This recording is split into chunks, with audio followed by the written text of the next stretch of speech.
putain. Le LOSC qui bat l'Atlético Madrid après avoir battu le Real Madrid. Quelle dinguerie. Le LOSC a battu les deux Madrid en l'espace d'un mois à peine. Je ne sais pas si on se rend compte de la folie. Le LOSC a battu les deux Madrid en l'espace d'exactement 21 jours. C'est une dinguerie. Encore le Real Madrid, on les avait battus à domicile, on pouvait se dire « Ah oui, mais le LOSC jouait à domicile, c'est un peu différent. » Mais là, on les a battus 3-1 au Civitas Metropolitano.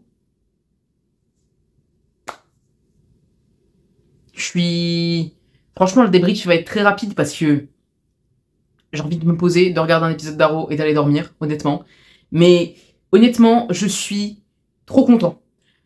Après la première mi-temps où on prend un but bêtement sur une pétarde de balle de Touré, je m'attendais pas à ce qu'on revienne vraiment dans le match. Et pourtant, il a fallu Zegrova. Il a fallu une inspiration de Zegrova avec un missile, certes légèrement détourné par Jiménez de la tête, mais je pense que détourné ou pas détourné, Oblak n'était pas dessus. Un missile qui termine au fond des filets, qui revient à 1-1 à la 61e minute, alors qu'on avait pris un but à la 8e minute à peu près, à cause de la perte de balle de Touré et un but d'Alvarez. Ensuite, on va récupérer un penalty, alors certes très gentil. En fait, de ce qu'explique André, il pense que l'arbitre a accordé le penalty pas pour la main, comme ce qu'il avait montré au démarrage, mais parce qu'en fait, André, effectivement, touche le ballon de la main en retombant, il joue le ballon de la tête et quand la balle retombe, elle touche la main. Mais en fait, de ce qu'a expliqué André, il pense qu'il a considéré que la main était dans le prolongement du corps, qu'elle était vraiment, comment dire, que c'était pas une main décollée du corps. Et que par contre, après, André joue le ballon et il se prend un croche-patte de Jiménez, si je dis pas de bêtises. Péno, 2-1, et en toute fin de match, Sahraoui qui nous fait un petit numéro dont lui seul a le secret, décale sur Gudmundsson. Et Gudmundsson, il t'envoie une demi-volée qui termine en passe pour David, qui n'a plus qu'à pousser le ballon au fond des filets. Ça termine sur un 3-1. On était très mal embarqué. La première mi-temps a été très difficile. En deuxième mi-temps, après qu'on a marqué, on a reculé. Et une seule fois explosé en contre, on a marqué le 3-1. C'est ce qu'on appelle être clinique. 3 tirs cadrés, 3 buts. Clinique.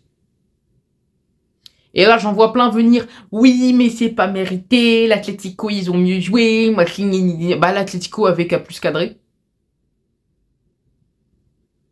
Hein, parce que oui, effectivement, ils ont eu plus d'occasions. Mais si Sorloth, il avait pas deux pieds gauche... Sorloth, il a vendangé 3 occasions, 3 cadeaux que lui a fait Griezmann. Nous, le LOSC, 3 tirs cadrés, 3 buts. Tout simplement. Honnêtement, je sais pas qui mettre en flop à part Touré. En top, je sais qui mettre, hein, clairement. En fait, tous les entrants. Concrètement, ils ont tous été bons. Petite pensée à Rémi Cabella qui avait fait un très bon début de match. Et aussi petite pensée à Gudmundsson qui lui aussi s'est bien battu. En fait, à peu près tout le monde a bien joué. Même André a fait un très bon match. Mouko a fait un très bon match. Mandy a fait un très bon match. Alexandro a fait un match un peu moyen. Mais sinon, tous les entrants ont été très bons, hein, que ce soit Diakité en défense, ou David en attaque, ou Zegrova qui rentre très rapidement parce que Cabella se blesse.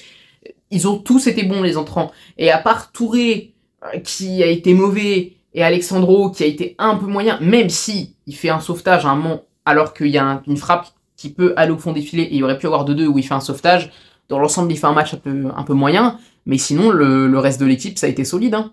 Ça a été solide.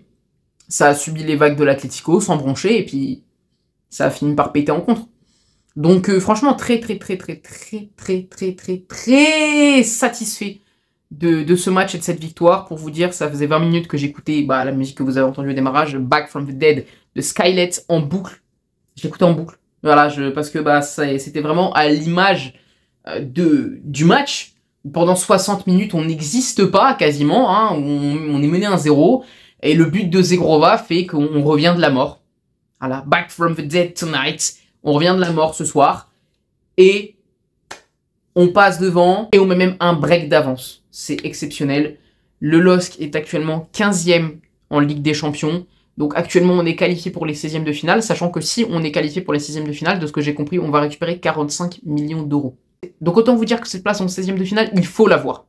Absolument. Par tous les moyens. Il nous faut cette place en 16e de finale pour récupérer l'argent et avoir fait un beau parcours. Essayez, honnêtement, de gratter les 8e de finale. Je pense que si le LOSC gratte les 8e de finale, on pourra considérer le parcours en Ligue des Champions comme un parcours réussi. Place maintenant au match face au RC Lens, au derby qu'on doit gagner. Et c'est pour ça d'ailleurs que Genesio a mis l'équipe B en première mi-temps.